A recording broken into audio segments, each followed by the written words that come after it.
we'll get started. I'm me and Nigel, and what I'll do is I'll get you to go around, just push the button. If it glows green, it's working, and I'll just get you to introduce yourselves, which community board you're from, just for anyone that's watching, just so they know who's in the room. So, pass to my right. I'm Nicola Nimmo from the Temuka Community Board. I'm Gay Broker from Temuka Community Board. Charles Scarsbrook, Temuka Community Board.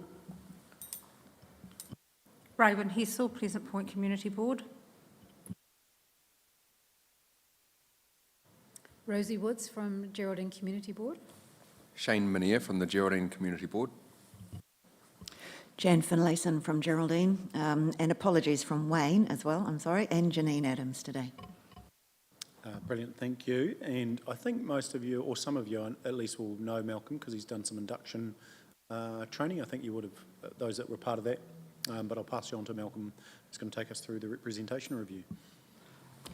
Good afternoon, everyone, or good early evening, whichever it is. Yes, my name is Malcolm Alexander. I'm currently assisting Council with their representation review.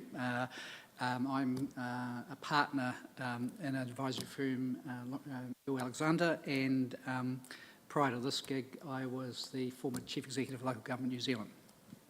Okay. We have a set of slides here which I will run you through. There has been an earlier workshop with the Mayor and councillors on this, but this was sort of, I'll do two things today. First of all, run through the nature of what a review is and the decision points that Council will ultimately have to resolve.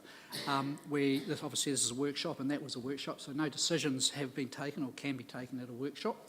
This is about airing the nature of the decisions to be made and the various choices really that are on the table. So no decisions have been made. This is sort of, in some respects, can be viewed as the first part of the preliminary consultation prior to the other consultations. So I'll talk you through these slides, but please interrupt with questions or clarification as we go, and happy to take questions.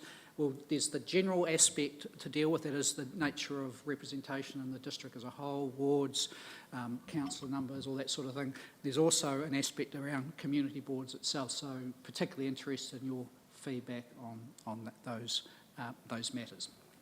So, the first thing, so way I've divided is why do we actually have a representation? Why is this happening now? I'll recap the nature of the discussion that we've just had, just to give you that greater feedback about the nature of the pros and cons of various options. That will include the tasks that officers have been given to go away and do further work to advise elected members. Then we'll deal with the community boards as well, and then I'll talk you through briefly the consultation, appeals, objection process, and the council process from here. So first, why is a representation review required? Now, it's a provision of the Local Electoral Act 2001 that a periodic reviews of the nature of representation within a district occur, and it must occur at least once every 6 years, and Timaru is now due. Okay, the last review was 2017, so now we're in 2023. So the decisions made in terms of the review here will appear at the 2025 local body elections. The decision is for council, the elected members of council, subject to any appeal or objection rights. So ultimately the decision is for them, having taken on board what they consider valid views of the community, but they make a call and that's the model that goes forward, subject to any appeal rulings from the Local Government Commission. So the key decisions to be made in this review are on the board there now. So I can summarise them as follows. Should we have a wards system, or what we call at large? That is where councillors are elected by everybody in the district, and there's no ward or geographic differentiation. Mixture. You can have a mixture. There's a decision around the number of councillors that are to be elected in a district, and that ranges from, I'll get to it, but if memory serves, it's between 5 and 29, so there's quite a large number. If council chooses to go down the ward model or keep the ward model going, what are the names of those wards, what are the boundaries, and so on and so forth, and there are rules around that. If you go ward, how many councillors per ward be elected relative to the overall number of wards? And the thing with a particular focus on you is these sort of, the obligation to have a representation review for that type of thing also applies to community boards. So the decisions and I'll get to that, but whether there should be any community boards, if so, how many, what should they, that sort of thing. So it's a legal requirement that council must discharge, okay? Now, in terms of as I call this a recap of matters covered, so it is all up here because we've literally just finished. Let me talk you through that. So we have to determine, and they have to determine by resolution, which is a formal council decision. They've got to determine those points around, firstly, whether or not to have wards or not, and if so, the nature of those wards or at large. When doing so, there are a number of rules that must be applied.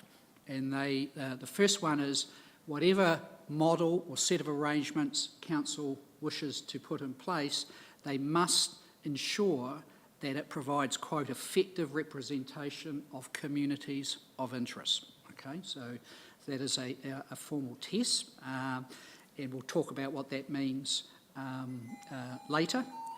Ward boundaries have to coincide with the boundaries of what are known as statistical mesh blocks. Now, a statistical mesh block is a formal term. It's in the Act, but it's what the Department of Statistics, or Ministry, whatever they are these days, do to do the census. Okay, so within, I think Tash said we've got about 150 odd mesh blocks in Timaru, roughly. Oh, 500. I'm way out. And if you look on the map just behind Tash, which we'll come to later, you'll see those little lines all over the place, so they're dividing the mesh blocks. And we can drill down by mesh block into whether there's 20 people, so on and so forth. Now, the reason for that is we have to know where everyone is, and to ensure that there's fair representation as well as effective representation, we have to work that out. Now, right now, we're working on the basis of 2018 census data. Which has been extrapolated out by the Local Government Commission to 2022, but we just had a census, and the complicating factor with that is we won't get the first results of that until May next year, okay?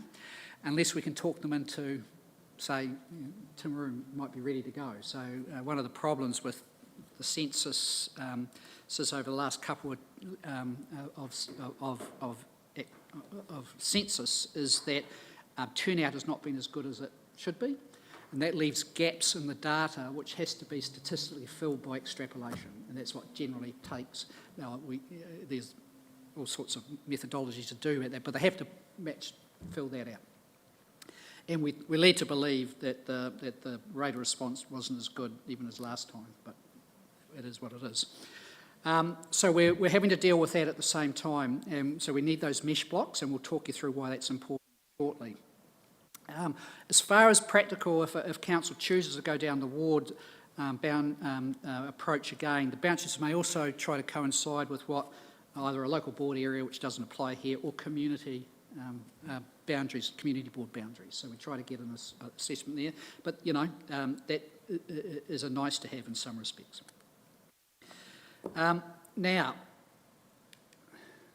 I'm conscious of time, so I'm going to have to shoot through this. Now, as I say, I've talked about the communities of interest must be achieved within a 5 to 29 elected members, excluding the mayor. The mayor is elected at large. Right now, there are 9 councils. So the decision for council is, do we stick with 9? Do we go up? Do we go down? And that's going to be impacted by what is known as the plus or minus 10% rule, which I'll get to in a minute. But those are the decisions at play. More councillors, there's pros and cons of that, and we can talk about that when we get to it. In terms of the ward at large issue, generally the LGC's, the Local Government Commission's guidance is that councils that select an at-large approach, and Dunedin is an example of a council that doesn't have wards, unless they've changed that with any current representation view. Generally, the district is going to be compact, by and large, so there's generally a one community of interest rather than different communities of interest, and they're spread and not geographically distinct. So counterpoint that with Timaru at the moment, you've got a large district, and we'll come to communities of interest, but you could argue there's the Timaru urban, there's Temuka, Pleasant Point, Geraldine in particular, which is not unusual at a provincial level where you have large areas but conurbations of people in a particular area, rather than being broadly smooth across the whole district, if you get the difference. If they do go wards, they've also got to consider the merits of one councillor award or more than one councillor award. So I'll go through the rules, and then I'll talk about the nature of the discussion. There is a thing known as the plus or minus 10% rule. Are you familiar with that rule? Yeah, some of you are. Yeah, that's to ensure fair representation as well as effective. Oh, have you? Oh, yeah, I'll still talk to it anyway. I've got to make sure the process is important. That is an important rule because right now, based on the provisional numbers out of the 27, that was it last time, and you can see Geraldine was at 9.52 last time. So you came within the 10% rule for the Geraldine ward, but even in the Pleasant Point Temuka, you're on the other side, but at 8.6. So you're right up against it. Based on current numbers, Geraldine breaches the plus or minus 10% rule. In other words, at 15.47, Geraldine's underrepresented. Okay. Pleasant Point Temuka is about the same, but it's still, within cooey of the 10% rule. So what that means is, irrespective of anything else, if we were to keep the wards system, if we were to keep the number of councillors, there will have to be a change to the boundaries to accommodate the 10%. The complicating factor is that's on the basis of the number of elected members that you see there. So there's currently one for Geraldine, currently two, so on. If council ultimately chooses to alter the number of elected members per area, per ward, if they keep a ward system, then that complicates we'll have to rerun the numbers and work out how it is once we know what the census data is telling us. There's a number of ways of doing that. For example, if we whatever calculation we use, we move it, and for the sake of argument, and this is just for the sake of argument to illustrate the point, if we moved it so that Geraldine was within 7%, say the argument, there's probably enough fat in the system that it doesn't matter what the census data comes along with, because you'll be probably fat. If we move it to 9.5 and the census data comes along and says, hold on, you're now over. So that's why that coming in the middle of it is important. So does that all make sense? Wards, plus or minus 10%, number of councillors is the sort of discussion points that councillors will have to. Now, the nature of the discussion held to date was asking, we got the to's and froms from elected members, and they have asked for officers to do more work on scenarios, essentially, okay? And I will get Tash to talk through some of those in a minute. She's sitting there ready to go with her mesh block scenarios. But the sort of material, just to give you a sense of what we will be exploring so that elected members will consider this more formally, will have options in front of them about how they want to play. So right now, they're looking to be informed about different people's perspectives, and as community board members, you're likely to have a perspective not only on the ward and councillor issue, but also the community board issue as well, which I'll come to in due course. So in terms of the discussion of Hadburn, it was a discussion, not a decision-making thing, so they were shooting the breeze in some respects. We've been asked to look at, is there other options for having to think about wards? Maybe there's for example, rather than a place-based split. Some councils do use that, where they have particularly a large central urban area. I think Hastings is a good example, the town of Hastings, but then there's a rural slot around it, so you can divide it that way. So we're going to have a look to see how that rolls. We are looking to see whether from a community of interest point of view, bearing in mind that's the test we have to do, is Pleasant Point a community of interest separate from the Temuka one? Do the numbers stack up for that? Does that justify a rethinking of wards as a consequence? In terms of and how that plays out, though there was probably a sense that all things being equal, the 3 may be the way to go, subject to doing that further work to see whether or not there are other more effective options that could be brought to bear. In terms of the number of elected members, we have been asked to look at what would be the impact of increasing councillor numbers by 1 or reducing by 1, either way, because that then impacts on the how many people per councillor you have on the 10% rule. So that'll run a number of scenarios to sort of work that out. Now, that may mean, just for the sake of argument, for example, Geraldine could arguably go to 2 elected members. The question will be, and that'll help their number, the question is what is the consequence for the other wards as a result of that? So there's a shifting around, and we're just going to have to run the numbers on that to see how that goes, and then those options will be presented to council to see. But that was those were in terms of the thrust of the discussion. Hopefully I've reflected that well. That's the sort of nature of debate. So interested on whether you guys have any particular thoughts or questions on the ward at large approach, the number of councillors, any particular. You don't have to. We're just interested in your feedback. Or we could go right now and then come back to that. Tash has run scenarios for the councillors about what it might mean to boundaries if you kept the same number of wards and the same number of elected members, bearing in mind we've got a 15.47 issue we have to correct. So I'm in your hands really, if you want to have a general discussion now, or would you like to see what those permutations look like? Want to see the permutations? Now, please, I emphasise, this is thinking out loud about how it might go, depending on the mesh blocks, because we have to move enough people around to drop within that 10% figure. So Tasha's been playing with that.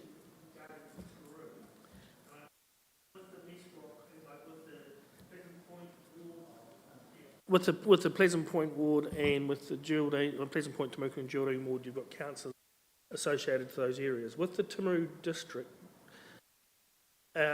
broken down into those blocks, does each different councillor have a different area within Timaru they're responsible for? No.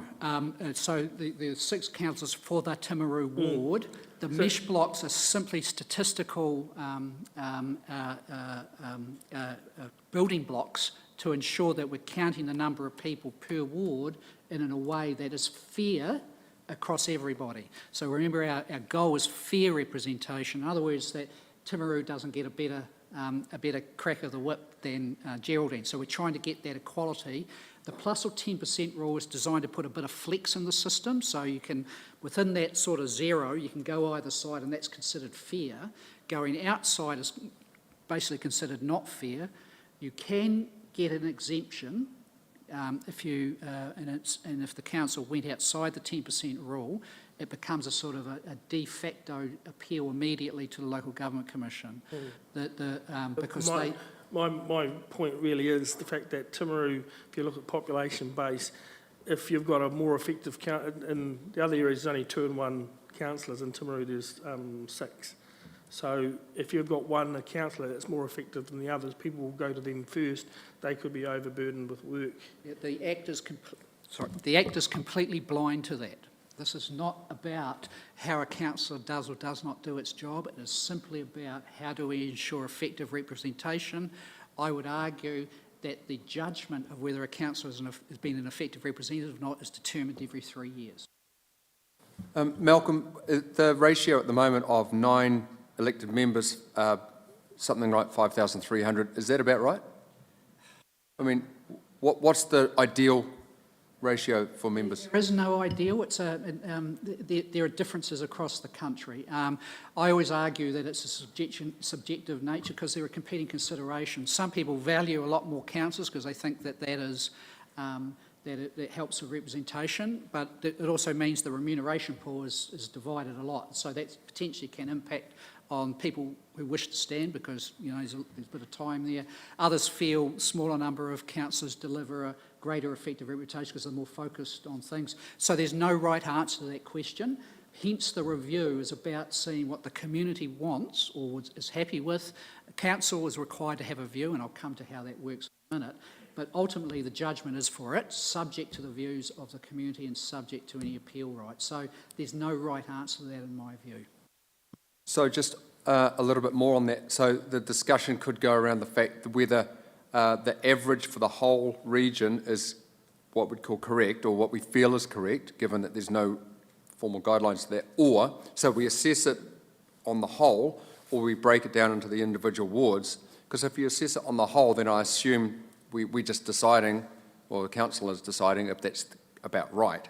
If it's breaking down per ward, then you're, as Charles pointed a little bit, taking from one, giving to the other, which starts shifting representation. I suppose my answer to that would be yes and no.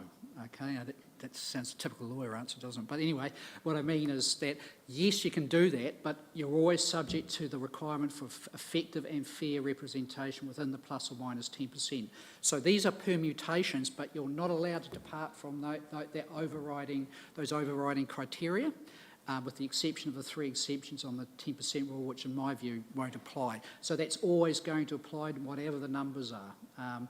So the judgment is what is the most effective number, what's going to give my best bang for the bucks. The 10% rule wouldn't even be a consideration if you went for at large, for example, because then the issue with that is then, you know, if you kept 9 councillors and they all went at large and everyone in Timaru got elected and no one else, then you have arguably non-effective representation because districts. So that's why that's a crucial decision. So really, if you go the wards to ensure that each geographic area has some form of representation within those criteria, you just play around with what is considered to be an appropriate number of elected members for the size of the district, relative to the population base, which, by the way, is a dynamic thing because councillors let me know that there has been good demographic growth, I think in Geraldine in particular, but at the end of the day, the review is a snapshot in time, okay? So you'll make a point in time and this is what it is, which is why there's always an inbuilt obligation to review it at least once every 6 years.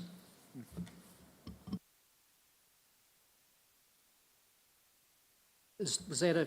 Yep.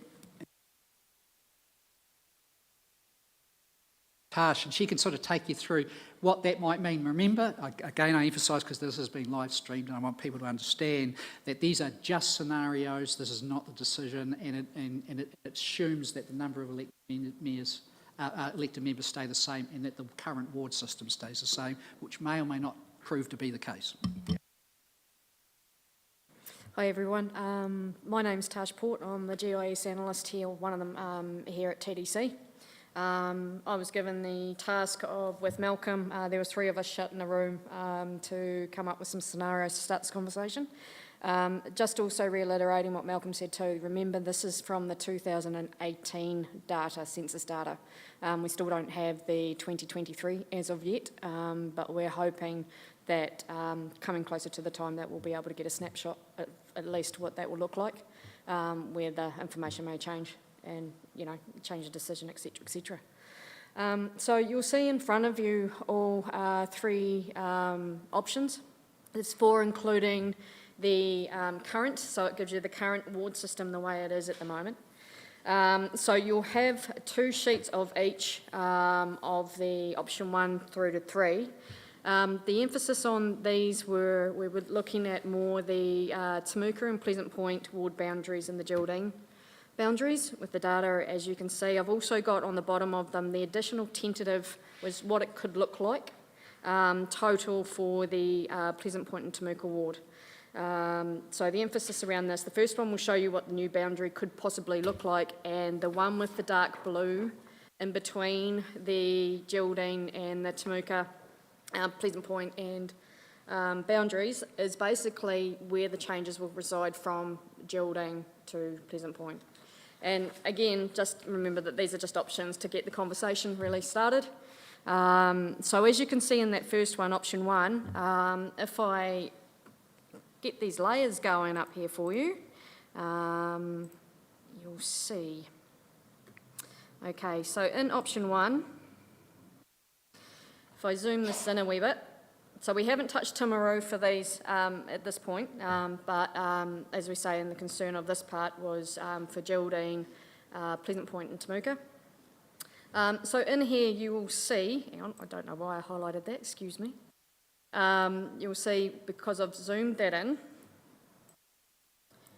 the numbers in each of those wee mesh blocks is the approximate total within the 2018 census. So that's their current population. So we looked at Orari, changing that depending on when, Orari could think themselves as Geraldine population. But this is just a conversation, just to keep this going. So yeah, we looked at that. So we thought about, with all these mesh blocks, as you'll see that some of them are bigger than others. So some people will kind of think, well, that's a bigger mesh block, so there's probably more numbers. That's not exactly the case. As you know, it's rural. So the population, you may only have half a dozen in there and it's more farmland. So just wanted to emphasise that too. And just also too that these mesh blocks, as you can see, the black and white line through it is state and the state highway. Mesh blocks don't go through, mesh blocks can go through highways, so a half a mesh block to try and get, we had the question about could we do a mesh block of the population up to the highway? So you can split it up through the highway, which could possibly make sense. Unfortunately, the answer is no, because not all of them, some mesh blocks actually cross over some highways. So then, it's the same with why we couldn't do it within parcel boundaries and stuff, because parcel boundaries can also go over mesh blocks. So that mesh block Tash that has 18 in it, just below 75, Yep. that's an example of it cutting across the state highway there. So that's the state highway, so if I turn that off, as you can see, it's come right through. So and it's the same with your parcel boundaries for properties as well. So there's quite a few properties within there. And then you get especially with the likes of Timaru and Temuka, as you can see this wee mesh block for 21, there's a lot of those. So the population in Timaru is quite huge, but you can have a wee mesh block like that. So for example, if we went to Christchurch or even Auckland, one little building or one little block could have anywhere from 1,000 people, depending on how many people live in those apartments. So that's, trying to do that in that area. So that's just to give you some context. Is there a desire to have them broken, or to have the boundary sitting on State Highway? I mean, what's the desire for that? Is that just tidiness in the map, or is there some other reason, rather than cutting through a mesh block? I don't know. It's probably above my pay grade, unfortunately. That was done before I don't know why they did it within the mesh block. I think the highways were just there. I think the mesh block of the population is just the way it was, unfortunately. That's probably a government question. Sorry. If I had the answer, I'd love to give it to you, but I don't know. Sorry, yeah. There's a natural tidiness about it. If you went, they completely ignore that stuff. Yeah. We are forced, because the Act requires us to deal with mesh blocks, irrespective of whether they make sense on the map or not. Yeah. Yeah, but for this purpose, so we tried to keep it as tidy, and we thought, well, these three options, like I said, are around Orari a wee bit, and as you can see also through Geraldine, the Geraldine and Temuka in that boundary. So as you see with the numbers there, that is the tentative change that could happen with option one. And as you see within your map, option one took into context the whole of within the Orari township. I know that there's some properties that are around that blue line, but it was just in the consideration for that.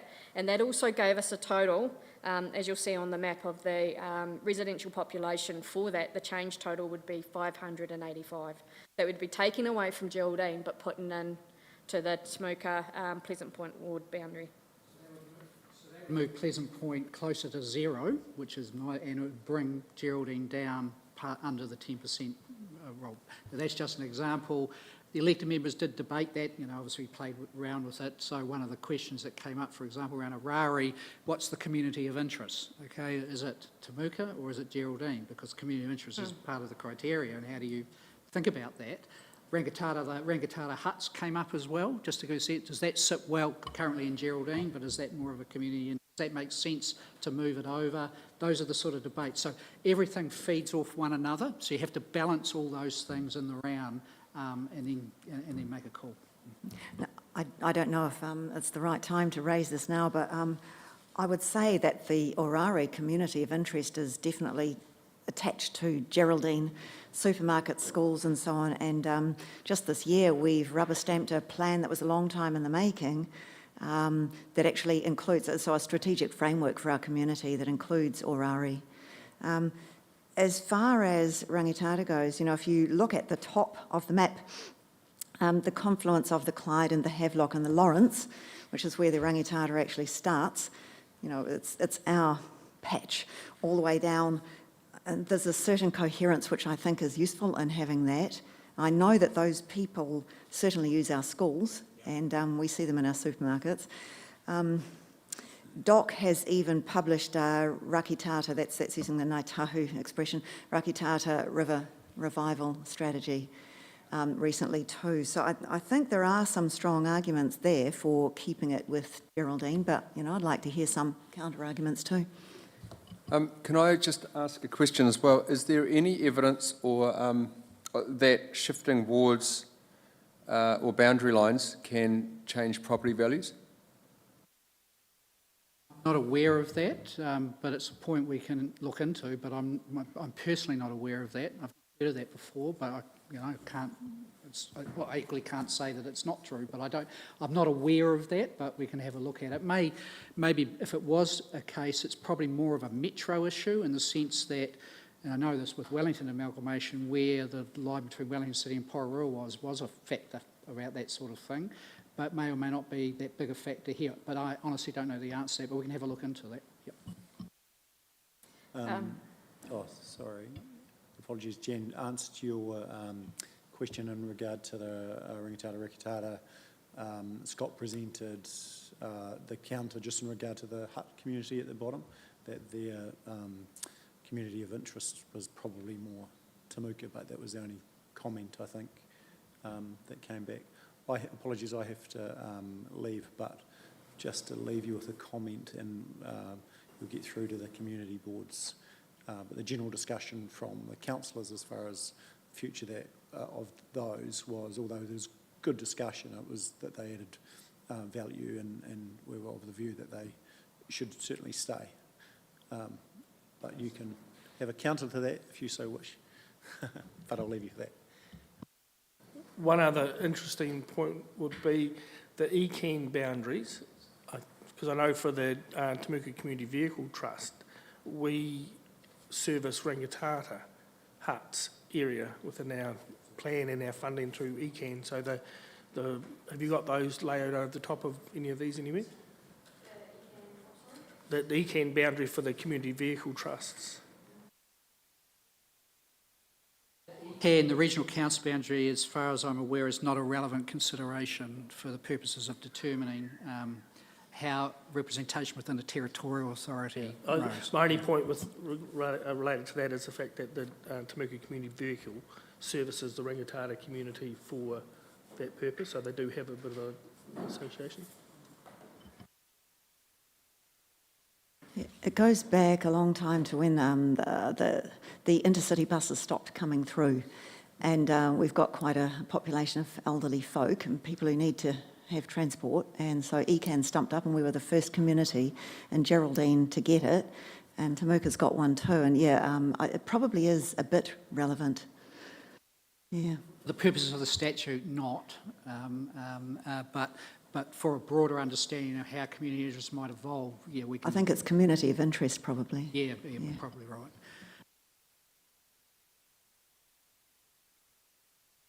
I may draw the discussion out a bit. So I've heard that Orari, at least in the view of some around the table, made the community of interest towards Geraldine, Rangitata huts as well. Where then, if we're confronted with the same number of elected members and the numbers, as you see on the board behind you in the 15, where then would be, in your view, an appropriate place to alter the boundary? I'm not holding you to this, but I'm looking for your upfront sense, because on this model, again, on this model only, that boundary will have to alter, otherwise we're outside the rules. Yeah, we've heard about the huts, and I think it's a good argument. Maybe the huts come out, but I do think it's appropriate that that main part of the, towards the mouth of the river remain with Geraldine. One bit that we haven't talked about is that that bit that runs pretty much parallel to Highway 79, just south of the highway. I think that those families send their children to Geraldine schools rather than Mackenzie College. So I don't, Are those the three mesh blocks under that state highway from Geraldine out to Fairley? and if you head out to the west from that, yeah, those ones there, yeah. That's Yeah, they are in the move as well, based on that scenario anyway. yep. That in itself, Tash, correct me if I'm wrong, is probably not enough people. Yeah. No. It's just if they were sending their children to Fairley schools, I think that would make them a bit more neutral, but to my understanding, they come to Geraldine.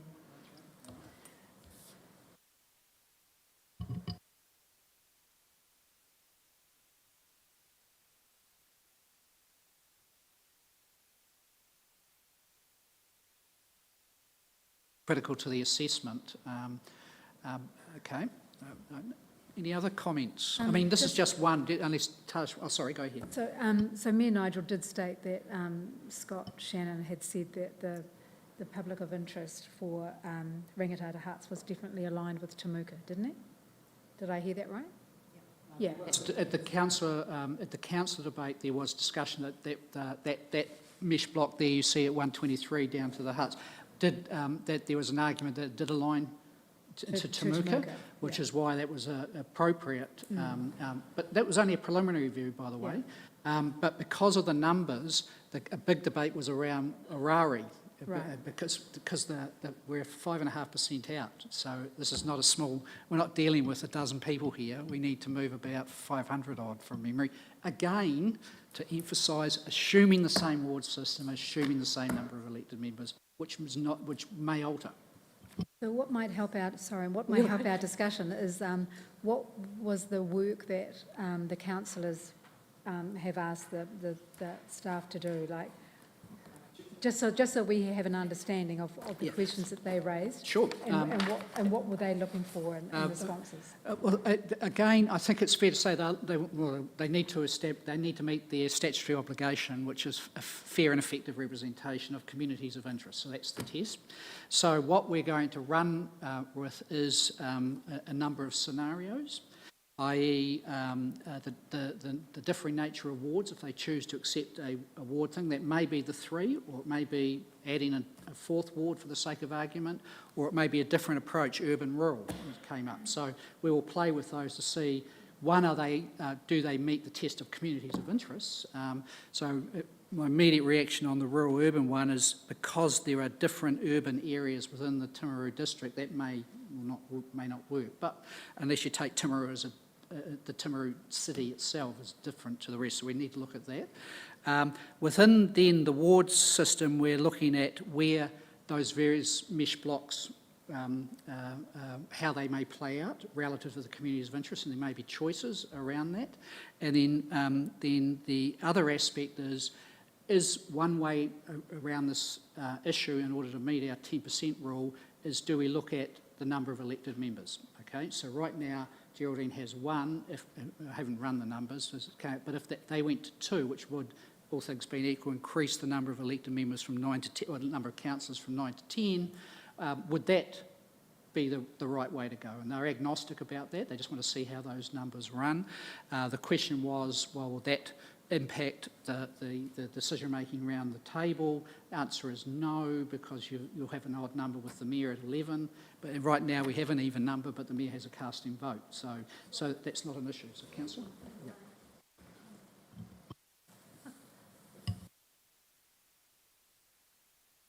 Malcolm, if I may, I think the discussion was actually around reducing the number of councillors rather than increasing them. So then Geraldine had one and would have been well within the 10%.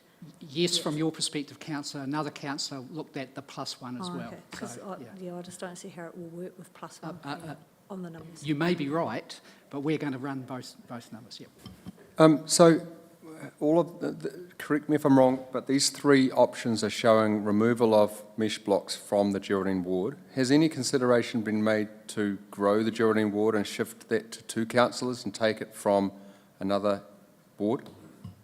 Not as yet, because that scenario was done on the existing number of elected members. But if you increase the members or move the number of members around, as Councillor just said, you reduce by one and move them around, that could happen. But we haven't done that work yet. So this was just a first cut, just to give a sense that if you meet to meet the 15 what this would entail. So we made the key point of saying this assumes the same number of elected members per ward. That could alter, as councillor Pies just mentioned. Yep. So just to clarify my point, and maybe I've misunderstood what you've just said, but growing the Geraldine ward, the elected member numbers remain the same, but it's just shifting. No, well, my view is that if you were to grow the Geraldine ward without changing the number of elected members for that ward, well then that might, because I haven't done the numbers in the division, but that might correct the problem potentially. But is that then correct? The question then for the elected members is, are we happy to go from 9 to 10? Or are we saying if we grow Geraldine by 1, we're reducing probably Timaru, maybe Pleasant Point by 1, you see, if they want to stay at 9. So there's a number of scenarios that the elected members will have to consider how they roll. And as Councillor just said, there was a discussion about reducing numbers, but equally another councillor had a view, because I've made a note of it, they wanted to look at increasing the numbers. I have made the point to the councillors that remuneration is done on a pool basis, so if you increase the numbers, you are you're affecting remuneration as well, which, you know, when it's a job for which people should be remunerated. So those are all considerations that come into play. Yeah. But bear in mind, whatever happens, and again, I'm doing this mainly for the streaming audience, we must meet the test of effective and fair representation according to communities of interest. So we're going to, whatever we do, we have to overlay that and say, have we ticked those boxes? If we haven't, that's not a viable scenario.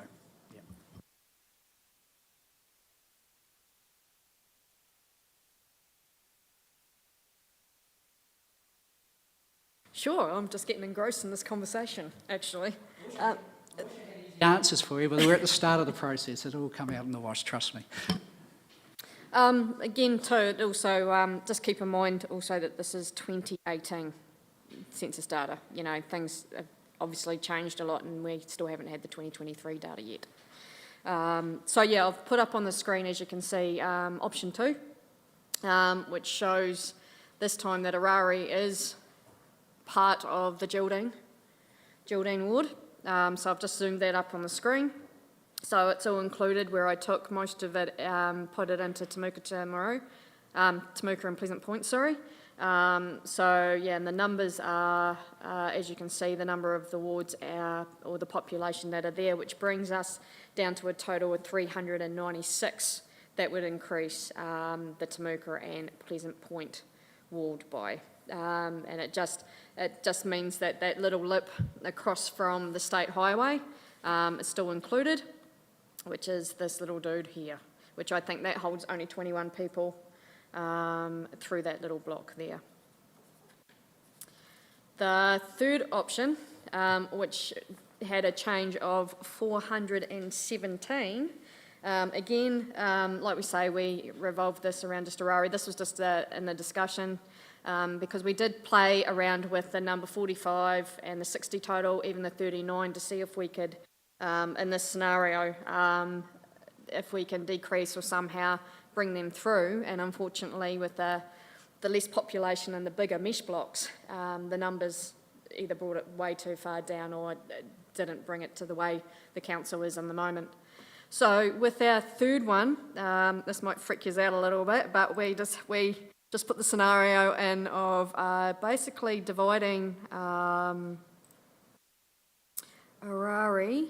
That was Orari, that was option 2. Where have I got option 3? There we go. Dividing Orari through the highway, basically.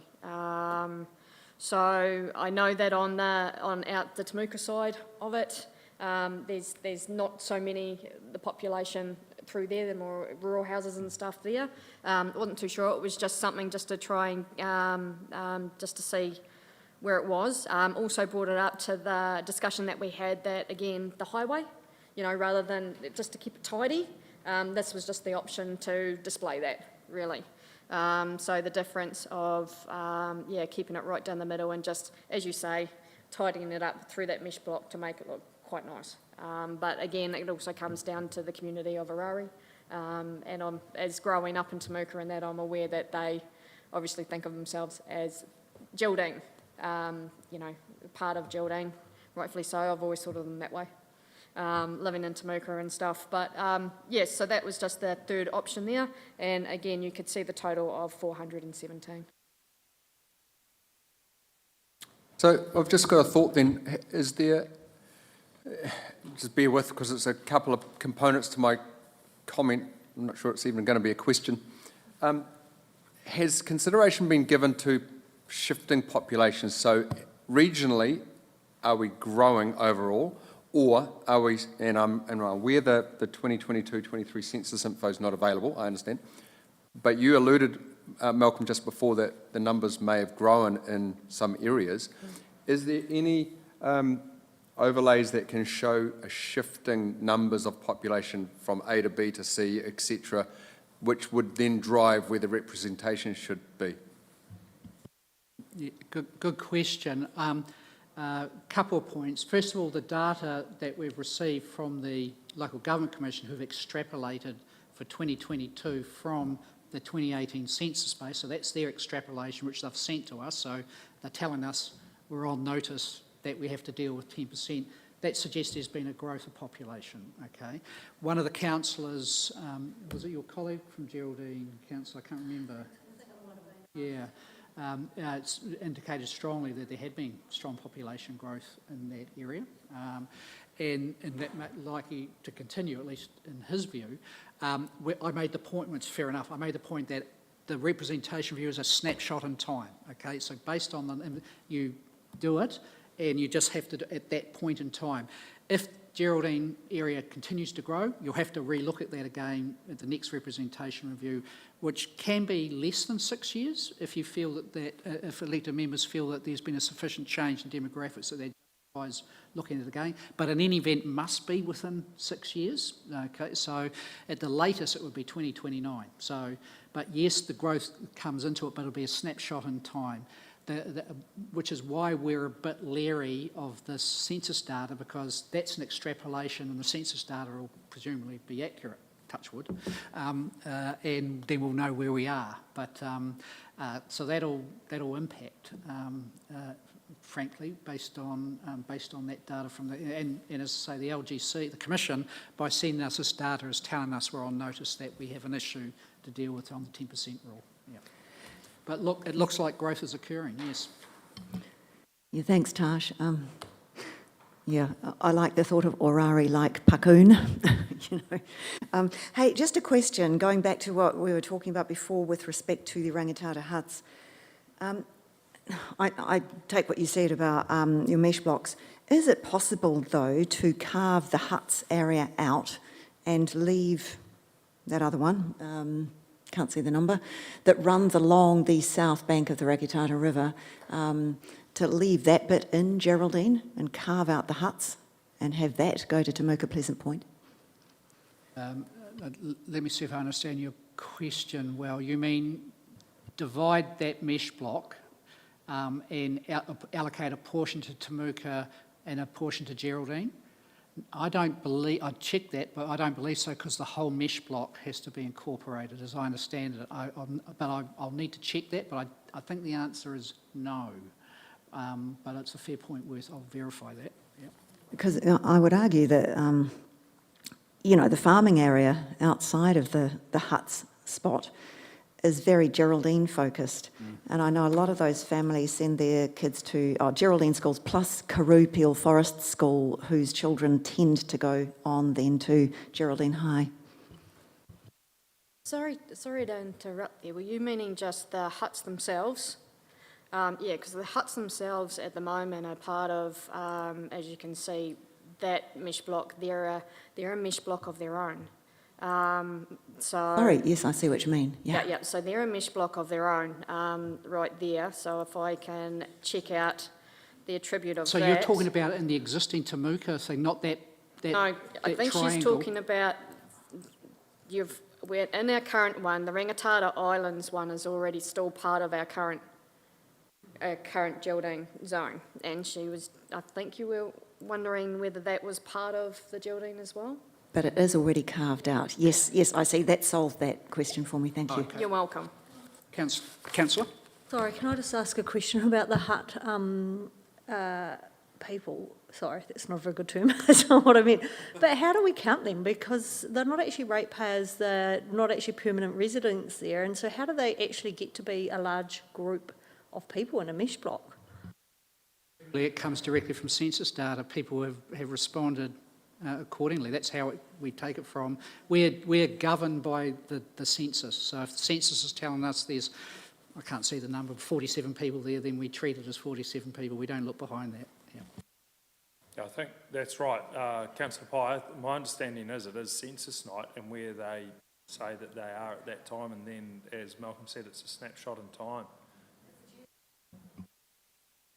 If you think that through, there has to be a snapshot in time because of how otherwise you're changing it every day as people move around. So, which is why the statute has an inbuilt review mechanism into it to ensure that it's up to date. Yeah. And just for your curiosity, 2018 there was 30 residents there. So that's probably growing as well. Yeah, probably growing a bit too.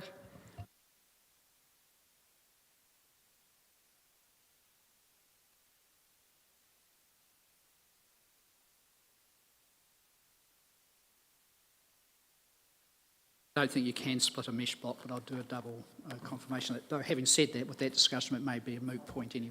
Yeah. So that just gives you a sense of the issues we have to grapple with because of the 10% rule, which is a good rule, by the way. It's not a problem. It's designed to achieve proper democratic representation. B. Yeah, I think you're correct, Malcolm, because stat says that the mesh block is the lowest level building block by, and it does define electorates and polling areas. So that is my understanding, is that it's not possible to split a mesh block. That's my view. I've never heard of that before, but that's why I can't definitively answer. But I'm pretty sure that that's the case. Yeah.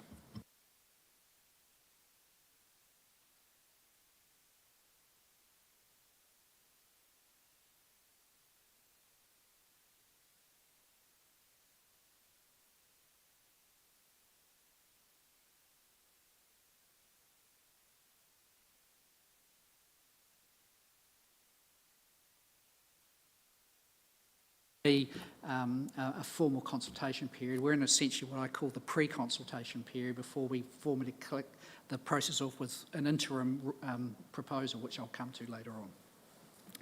How are we going for time? We need to get to your particular subject matter very shortly, so I'll move things along. So just to summarise for you, the decisions, and again, you can reflect on this. I'm not looking for answers necessarily now unless you've got a viewpoint you want to share. Will Timaru retain a ward-only system or move to at-large as one of the first decisions, or combination? If we're going to retain wards, what are they? The names, the boundaries, do we keep the same names and the same boundaries? If the present ward approach is continued, we then have to apply the 10% rule to ensure relative to communities of interest, and you can see the various permutations. That also encompasses, in order to work out the 10% rule, the number of elected members, both overall and per ward, and that could go up, or as Councillor has indicated, that could go up or down. And the Councillor's correct, the predominant discussion was down, but there was one councillor who wanted to get this, is there a case to go up? And so that's the nature of the decision that the councillors have to make. It is a councillor decision, I must emphasise. That's part of their job and their requirement in the statute. Ultimately, they have to present the community with a view. Okay. Should we now have a bit of a discussion around if we want at-large, or what the thoughts are about at-large or wards? Sure. If you've got views, I'm happy to hear them. That's one of the reasons. My view on that, I think, is we need the wards because we need to have that representation because of geographical area that we've got and the different communities that are represented. The ward system needs to stay as it is with the three different Temuka, Pleasant Point, Geraldine and Timaru. A view that others tend to share or have a different point of view? I tend to, yes, but, we do have to look at the other thing. We've got to look at large because it does have benefits, and I think we've consistently not looked at them. So at the moment, if you have an at-large system, every councillor is committed to the welfare of everything. Whereas, when you've got wards, yeah, I know when it comes to decision-making, and every councillor needs to be boned up, but actually that, you know, firm committed responsibility for that ward rests with one or two people who have their own interests and capacities and capabilities. So it doesn't necessarily work out fairly. And it's just, I do prefer a ward system in the end, but I do think we need to give the at-large system a good deal of scrutiny and thought. Thank you, Councillor. Again, it's blind to particular effectiveness of councils. This is simply about effective representation. The community chooses or makes judgments on the quality of how councillors discharge their function every 3 years. But there's a principle under what I was saying. I wasn't referring to any particular people, but there is a principle at large there where, you know, you're bringing in everybody's full attention. They're completely obliged to do that in an at-large system, where there's less of such an obligation, I think, under a ward system. I hear you, and that's one of the judgment calls that have to be made. And the Commission, the Local Government Commission, gives guidance on that. And where you have a more smaller area where there's less distinction, there can be a strong argument for that. The argument gets weaker, but it's not beyond argument that as you get a larger district with distinct areas, that the argumentation for at-large gets a bit weaker. The reason for that is if you have an at-large, and based on Timaru's size, there is a potential scenario where everyone can get elected for the whole district from Timaru. That's what at-large can result in. And then the question is, were that scenario to happen, would that be, first of all, leaving aside the community of interest point of view, would that lead to effective and fair representation? Now, you're quite right, councillors have to take an oath of office to make decisions in favour of the whole district. So, yes, so the ward system is simply about ensuring that each distinct community of interest has a view at the table, primarily. The other thing that I've raised when any time this has come up, because I don't think that we've done it due diligence, is that in an at-large system, every person who is affected by the decision-making of the whole council gets a say in who that council is. Because at the moment, you know, we've got a say over one person, but you've got a large number of other people who are making decisions on things that affect us. Yeah. Fair enough perspective, and hence the choice between wards and at-large, or actually combination. The combination is an option. Yeah. Yeah, Malcolm, look, I think and these are just sort of, I don't know that they're official views, but I think the Local Government Commission, in terms of what you were saying, Charles, sees a very strong merit in the community board system and that local representation and so on. And I think the indications I've had whenever I've had discussions is that they would, in terms of the community board, take some persuading that in actual fact it would in some way add if they were removed, if you get my drift. And I think the subtext of that is it's not necessarily, I think they see merit in the community boards as providing. And I take that that's different, but it was what Charles was saying around the value of community boards separate from ward system. Within the overall process, there are objection and appeal rights. Okay, so if one of the criteria that councillors will have to keep in the back of their minds is ultimately the decision they reach is capable of appeal. So they need to be sure that the argument they put forward as to why the proposal they're putting forward is the right one can be sustained were it to come to it. So, for example, if you take the at-large argument and they say, yeah, I hit those arguments and we're prepared to run with that, if someone in the community who's adversely affected say, well, actually, I don't agree with that, the ward system was working, then the council would have to know, may have to defend that decision. So that's why they have to give due consideration to it. If they don't feel it stacks up, then that may be the call that they make, and this could be a demographic thing over time, but ultimately that's why the obligation's on them. But I remind councillors that they need to be prepared to defend it before the Local Government Commission, and that's got to be a credible defence, not a flippant or frivolous one. Just a clarity thing there. So if we went to an at-large system, would community boards be abolished? Community boards issue is separate, and we can come to that now if you'd like. I'm just conscious of your time. But no, there are so there's sort of two levels to this whole review. Okay, the first one is the nature of representation across the district as a whole from an elected member councillor point of view, who are different to community boards, okay? They have the function and the obligation to discharge their obligations pursuant to the Local Government Act. So that's the first, and that's primarily what we've been talking about now. As I'll just show you in a minute, as well as that, the council and the councillors and the mayor are required to consider the nature of community board representation as well. So it is caught up in the representation review by definition. So, but they're different things. So it's not unheard of for councillors in the past, not here but elsewhere, to have decided to either alter the award system or keep the award system or move away from community boards or increase community boards. Those are different judgments, and there are various competing reasons why that might be. Often, primarily locally based because communities are different. So that's, but we're happy to move on to that now. No, we've got a 7 o'clock cut-off time.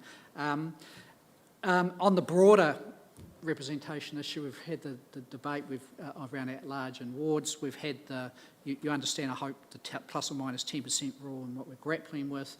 Are there any other comments on that people might want to make at this time, bearing in mind you will have more opportunity? So I just had a question. Is there a history of mesh block changes within ward boundaries? Like how far, have mesh block boundary changes been made over the last, say, 20 to 30 years? In Timaru, do you mean? Not In our region that we're discussing? I don't have that information. I haven't, my understanding has been, maybe no more, that there hasn't been much alteration, but I could be wrong about that. Certainly at the last review, it was basically the same as the previous review, so they just rolled it. It's just that option's not available this time because of demographic change. So I don't know how far that goes back, but ultimately whatever happened had to comply with the 10% rule. So there may well have been, but we're going back into history just because, a bit like financial markets, what happened in the past doesn't necessarily predict what's going to happen. No, that's true. But I'm looking at this, the information that was there before, and I wonder historically what were also mesh blocks to the side, the numbers in our 10%, so Geraldina's 15% at the moment, historically has that been growing to that point? Sorry, that is a separate question I'm now asking. That is a separate question. Don't know the answer to that. I'm guessing probably because of demographic change, yeah. So, and consequently the other wards are also growing or maybe reducing, but surely that would drive some of our decisions. There's again, it's snapshot in time, remember, based on the census data before you. My observation of districts is that there are two aspects to growth. There's generally the district as a whole, and then there's within a district. So some areas can grow faster relative to others. It does appear, based on the preliminary information we have, that Geraldine seems to be growing at a rate higher, but as a whole, Timaru could well be growing. But again, my immediate view on that is that's a potential red herring in the sense that we just need to look at the numbers as they are today. Or whenever the census data comes out, and that's the number, irrespective of what has happened in the past or what may happen in the future. But you get the future through the future representation review. And I accept that view as well, except there are trends. If there's an ongoing long-term trend with no abatement for any other reason, then you could assume it's going to continue. Yes, that's what census is doing. I hear that, and it's certainly you can do trend analysis, but again, councils have to make a decision based on the information in front of them, and if they say, we think it's going to change in 10 years, so let's future-proof and do this, and then someone comes in and says, well, that may be fine and dandy, but those are not the numbers today, and you did not meet your obligation. So that's how they have to think about it. I probably... I would argue to councils that's more of an issue around long-term planning and economic development in terms of where things are going, and the rep review catches up with that stuff in due course. Yeah. Related to the figures, so will there be, once the census figures come through and you've got those figures, will all this be recalculated through again? To calculate ultimately in terms of a final proposal, the one that is taken to the 2025 election. So the way it works is council has to do what is known as an interim proposal, and then that is put, so that's saying this is what we think the nature of representation should be, and then that kicks off a formal consultation process under the Act, I think 8 weeks from top of my mind, I think it is. Then, having taken on board the consultation to the extent that they believe they should, they then have a final proposal, okay? And then that becomes the proposal that will go to, will be the electoral makeup for the 2025 local body election, unless it's appealed and unless the appeal is successful, okay? Now, so a well-run process that stacks up objectively to scrutiny, has properly run a valid and sound consultation process with the community, is likely to stand up. So you'll fall down generally if your process has not been robust. Solar people, I have willfully ignored consultation, that sort of thing, or I've ignored a fact, or I've deliberately ignored one of the rules, like the plus or minus 10% rule, then you're going to come a cropper. So we're doing this very systematically to ensure council's in a good position to take a considered proposal, firstly to its community, and secondly, that can stand pat with the Commission, should it ever come to that. Yeah. Doesn't mean there will be an appeal, there just are appeal rights, and so we need to be aware of it. Yep.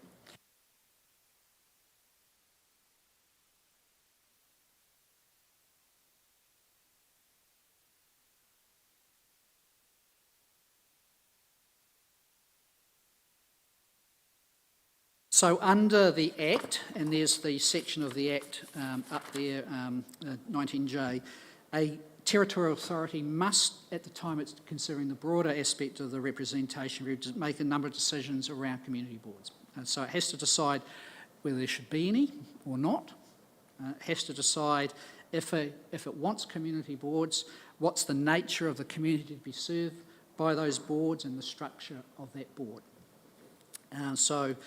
The questions are then itemised there under the second main bullet point. We have 3 community boards at the moment, as I understand it, and elected members are going to have to decide whether they, 1, wish to continue with the boards, and 2, if they do, are they happy with the current makeup? There has been discussion at the previous session about maybe we don't need as many appointed members as has been in the past. What is required is that the number of elected community board members must be in the majority. Okay, so appointed community board members from councillors must be under 50%. So, there did not, I think, at least from a preliminary discussion point of view, the sense I took from the meeting anyway, subject to, I think you're the only councillor in the room who was at the discussion, was, Scott, but you weren't at our, we're online, were you? Okay, sorry Stacey, I didn't realise. Was that the number of community, the 3 community boards you have now, there was no pressing need to alter that, as I understood the sense of the meeting. Is that fair comment, councillors? Yep. But really, or for that matter, the number of elected community board members to it, though councillors may want to review who's appointed and who's not. One thing I will, so that's the decision, and we're seeking your feedback. Are you happy with that position? You have a different point of view. The other aspect just to be aware of is that within a review, we do not consider the nature of the delegations that a community board operates under. So that's outside the scope of the review. It's simply, do we have community boards? If so, how many? What areas do they serve, and how many elected members within the statutory limits that are there? So your community board members, so we're really interested in your point of view. From my perspective, what you've been told is about right. Yeah. I mean, we keep pretty busy. I think we do a good job. As a community board, we have in the last year submitted on 3 national processes, including doing a select committee hearing. We've submitted on district-wide processes, and we've got the usual potholes and gardens issues too. Yeah. The feeling of of the community board members? You're happy with the status quo at this stage? I think, speaking from the Temuka Community Board, that's the representation that we provide to our community is very important. I think because we're in the community all the time, we're an access point for people to come and see us and bring their points of view forward to us in a more informal nature that we can take on further. if you didn't have that representation in your communities, some people would miss out because they wouldn't come into a building like this or a situation that might put them under stress. And so I think it's a necessary part to give that, that overall consultation for the community. I guess I'll speak on behalf of my non-existent Pleasant Point members, but I'm sure that they would actually agree that the status quo is good. We're actually had a big learning curve this year, and we're reaching out to our wider community in Cave, which was an issue that had been sadly forgotten about for a few years. So I think we're all moving forward with that quite nicely. Thank you.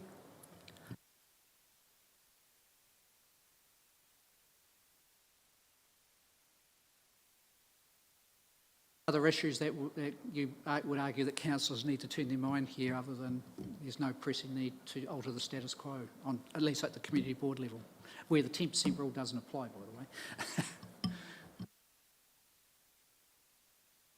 An easy discussion, yeah.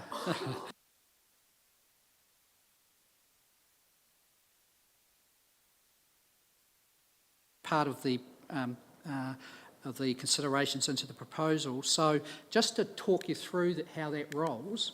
So we are now essentially in the pre-consultation phase, and councillors considered whether they want to do more of that or not, and they do have the opportunity to do so because of the timeline that we're working to, and that ultimately be their call. Once they go to initial proposal, and it's a capital I and a capital P for a reason, that's a formal document under the Act. And that is required to be publicly notified, that document. That commences the formal consultation process where there's a submission process which can be heard and then taken on board. Then after submissions, the council will then move to the second decision point, which is the final proposal on capital F, capital P.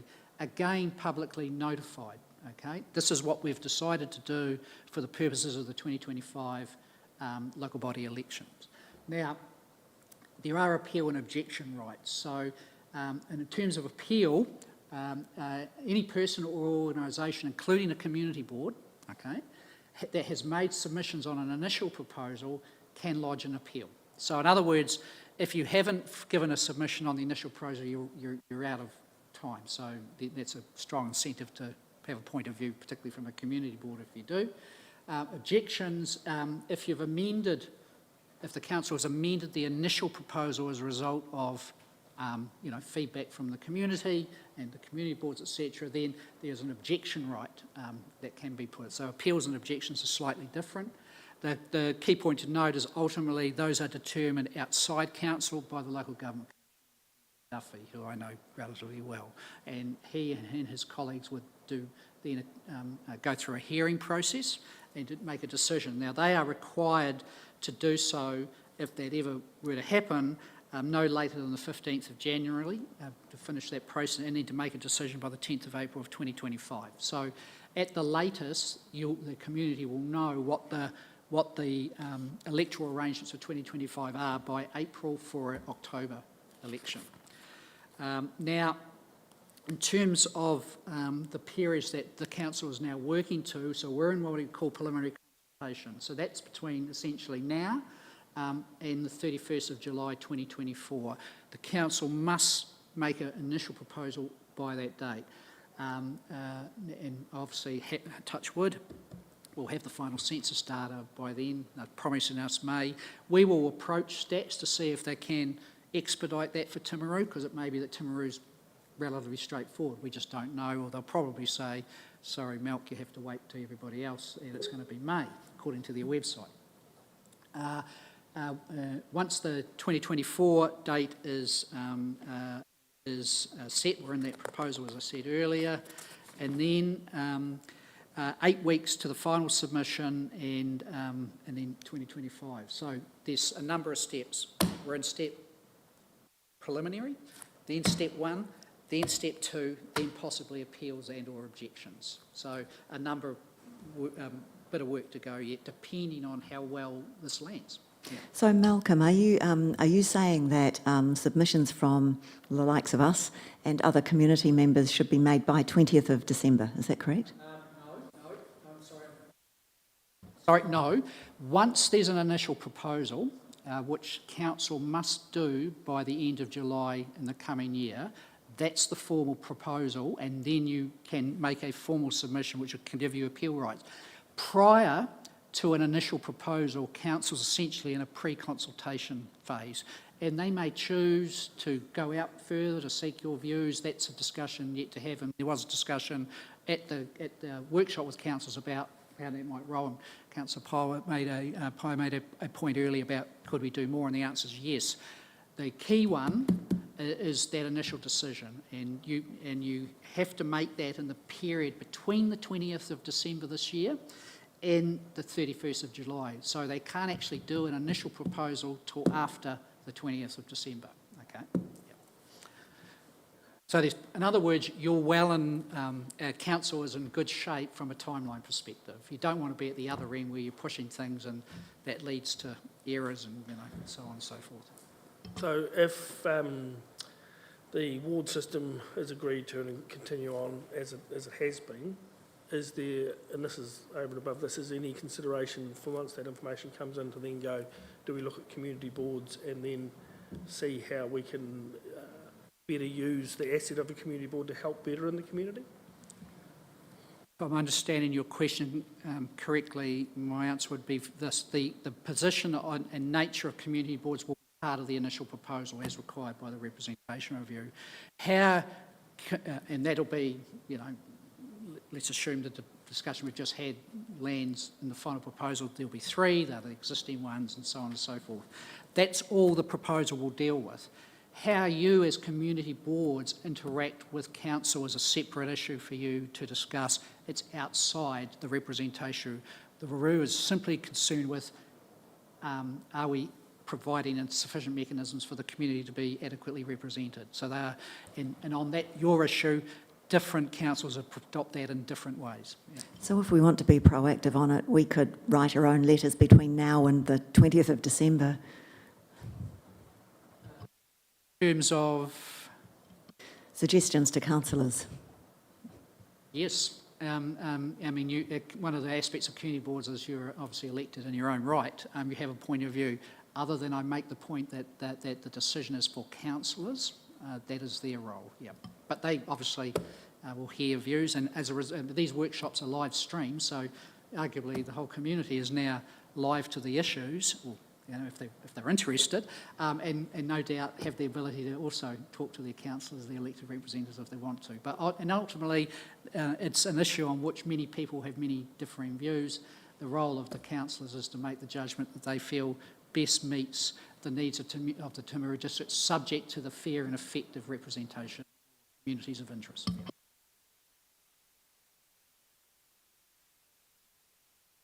It all makes sense. I know it sounds very complicated, but it is what it is.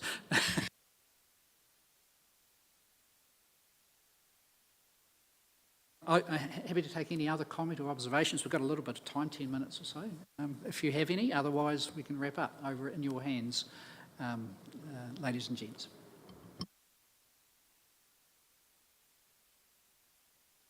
Councillor's point of view, did I cover everything enough? Yep, happy? Yep.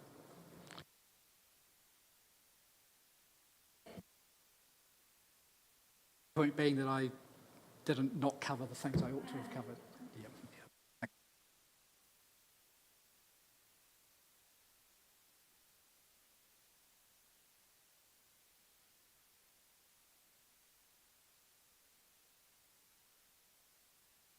Think about it, and sorry, I keep forgetting to do that. To think about it and feedback as you go, but this isn't the last opportunity to be involved.